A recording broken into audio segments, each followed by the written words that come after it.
Kana gani mong anak nga gusto kayo maligo og dagat pero mahadlok nga magkabalas-balas ang tiil no. So mo to dyan si Ellie.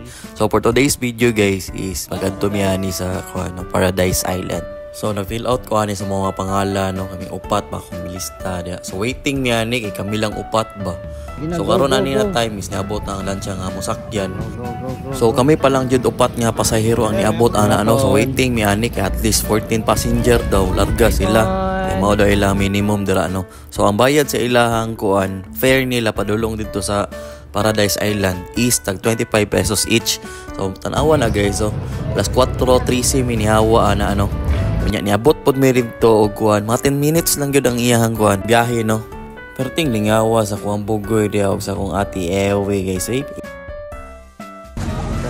Nya timing kayo ba kay gwapo kay panahon nya nice kay imbiyahe ba kay dili kayo balod.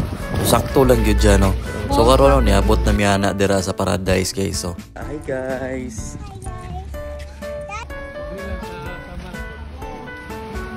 So this is our first time na magstay og isa ka gabi diri no nya. Ako mga kids is grabe ka excited na no.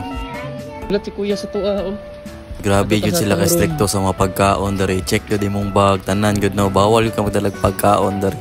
So kung mag-order ka, diri lang yun sa ilahan no. Then after ana guys is ni-proceed mi diri sa ilang reception para i-settle na mo ang mga payment o para kuhaon na mo ang susi sa room. Then ila na lang gihatag nya pagkauman guys.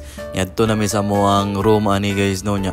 Nya maka-amaze jud ang ilang mga tanom diri guys. Nya maka-amaze ang ilang paligid ba kay grabe ka limpyo. So kung damak ka, burara ka, dili yun ni lugar para sa imuha. Dito ka dapat sa Kwako or sa Sisoy. Alright. So mao gyud yung first time diri no nga mosulod sa ilahang kuan ba, padulong sila mga rooms. So nice jud kay diri. So feel na ko lami gud mag-walking diri no nya. Dako ang gud ang area.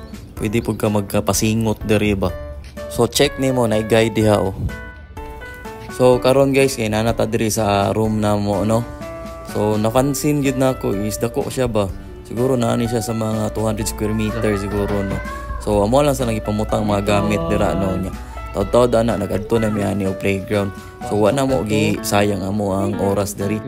Suliton gid bawat oras no kay hapon ba mi niabot diri no. So padulong nga ni playground no nya. Ngita mi ba sa dapit ang playground diri kay dako mo kay area gyud. Right.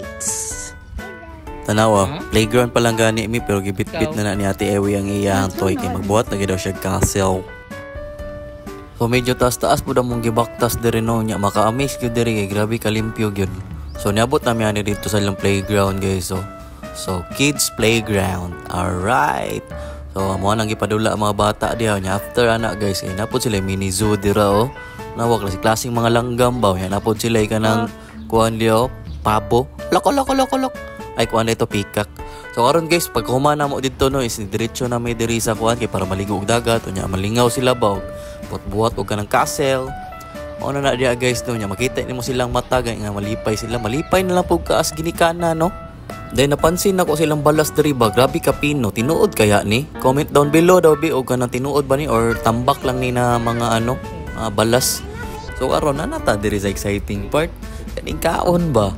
So grabe na mong gi-order diri tuluran ni kapo tayo mong gi-order no atong seafoods pinakbet kaning sabaw nga bakaw kaning ilang grilled tuna nya kaning kuan nila pinakbet nila grabe sulit kay lami pud ba seafoods pinakbet nila recommended pud siya no nya kani pong tuna okay lang simple lang pud yang lasa nya lami ang sabaw sa kuan kaning nilagang baka nila kanang lasa jud kay nimo ang baka ba nga wa gitipid nya humok pud siya.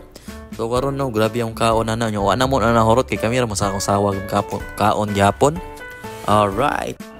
Banat kaon dia badi kay unya kaon na mo kag kinilaw yang gabi. Alright. So karon guys so mao ni sila. Kaon po na akong bata dira. Nya kang sawa dia.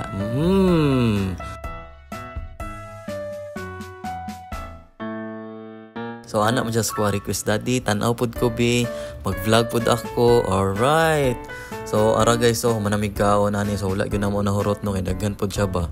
So after na magkaon ani no ni pahuway sa mi ani sa room nya ni adto mi balik diri sa ilahang kuan no. Kay naminaw mi aning na nag-perform nya order pud ko ani og beer. Pang angkol lagi para jug angkol oh. Kalugawa pero lami kayo kay bugnaw kayo ba. So mao lang to no. Nya kung mag-adto mo diri is magpabook gid mo daan og room no. Ang room nang ikuha is nya kung gusto po mo mag-day tour, ang day tour nila diri is 350 per head. So mao lang to no, kamo na bahala, i-search lang ang kuan Paradise Island na mo reply man dayon sila na sila Facebook page. So mo na ning time no nga pauli na miyan ni mga 12 noon naman siguro ni.